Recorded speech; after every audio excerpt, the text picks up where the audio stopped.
With film memorabilia, the whole essence of the film memorabilia is the fact that it has appeared on screen. Welcome to WatchMojoUK, and today we're counting down our picks for the very best movie and television props to ever appear on Antiques Roadshow. Just a prop, which is why it's so light. Before we begin, we publish new content every day, so be sure to subscribe to our channel and ring the bell to get notified about our latest videos. Number 7.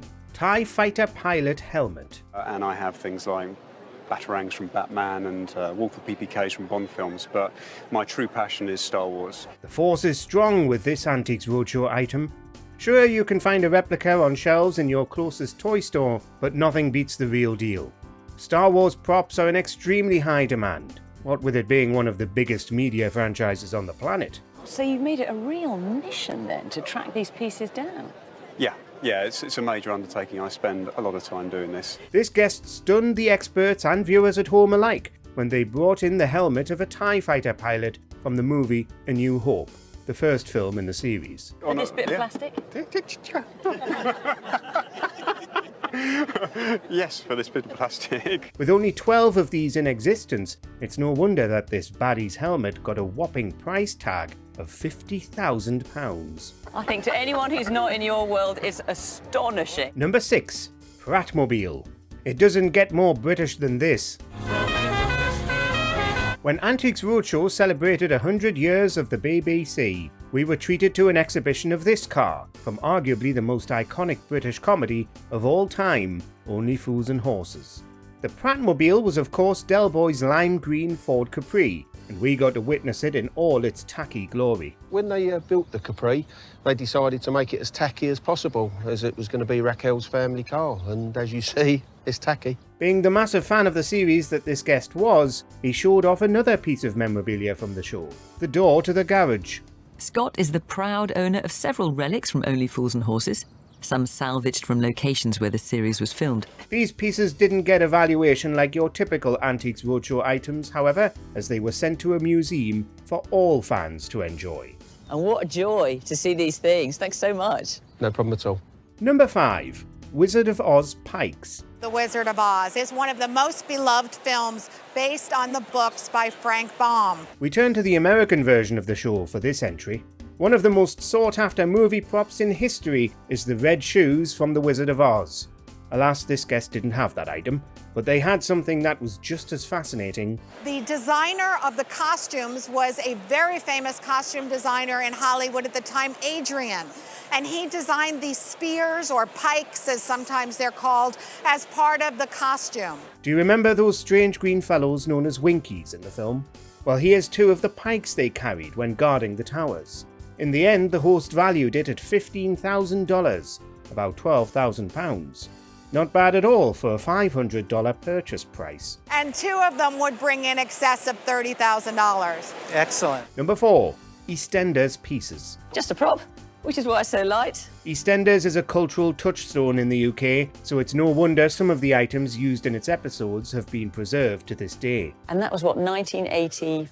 Yeah, those were the good old days. It was downhill after that. For this Antiques Roadshow special, Fiona Bruce met up with one of the show's biggest icons, Anita Dobson. Dobson, who played the character Angie Watts, showed off some of the pieces she wore on the show. One that any fan will instantly recognise is the outfit she wore on the Christmas Day special from 1986, the episode that hit over 30 million viewers. And then this outfit. Now, I remember this scene. And who could forget that shocking scene? We don't often think of soap opera props as being particularly valuable, but it's comforting to realise that they're kept well maintained, as they deserve to be. What a joy. So lovely to meet you and fantastic to see a slice of history. Number 3. Indiana Jones Chest. Back again with another American episode here. Sorry, we just had to talk about this one. This lucky antiquer got their hands on a piece from another of Lucasfilm's biggest IPs. What did you think growing up with this in your apartment? Oh, I thought it was neat. I got to tell my friends that I had the Ark. It's an actual prototype of the Ark of Covenant from Indiana Jones Raiders of the Lost Ark from 1981. The guest's father actually worked on the film, and that's how it landed in his possession. What part did your father play in this particular prop?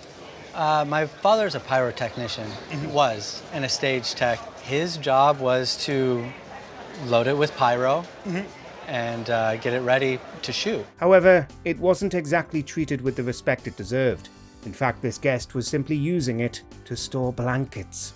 Alas, his opinion of it certainly changed when he learned of its value, an absolutely mind-blowing 98,000 quid. Not bad for hot glue and spray paint. Absolutely. That belongs in a museum. Number 2, Oddjob's hat. This, I think, is an amazingly iconic collection of objects. When Antiques Roadshow came to Wales, one guest brought in an impressive collection of James Bond memorabilia. What absolutely shocked the appraiser was the inclusion of a prop hat from Goldfinger. It was previously thought that there was only one copy of Oddjob's deadly hat. As it turned out, the guest's brother-in-law was a driver for Aston Martin on the set of Goldfinger.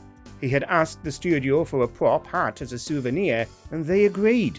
His brother-in-law didn't treat it very well, unfortunately, using it as a childhood plaything with his friends. It's absolutely in pieces because it didn't have the steel in it anymore, so therefore whenever it landed, it damaged it. So, okay. They caused significant damage to the hat, reducing its value by thousands of pounds. Still, a potential payday of £30,000 is nothing to sneeze at. Wow. Glad I didn't lose it then.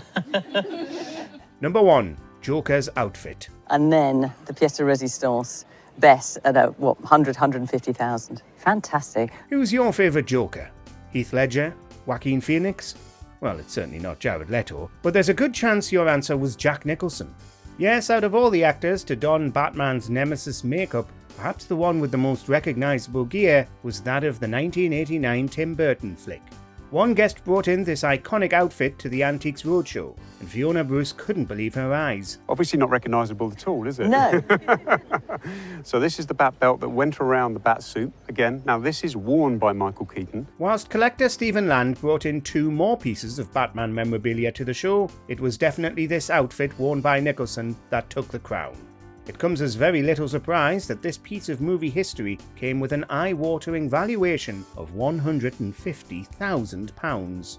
Not a bad break for the clown prince of crime. Things like Roman rings on this programme that aren't worth anything like that. My goodness. Do you, or anyone you know, have any movie props at home? Let us know in the comments below. Do you agree with our picks? Check out this other recent clip from WatchMojoUK and be sure to subscribe and ring the bell to be notified about our latest videos.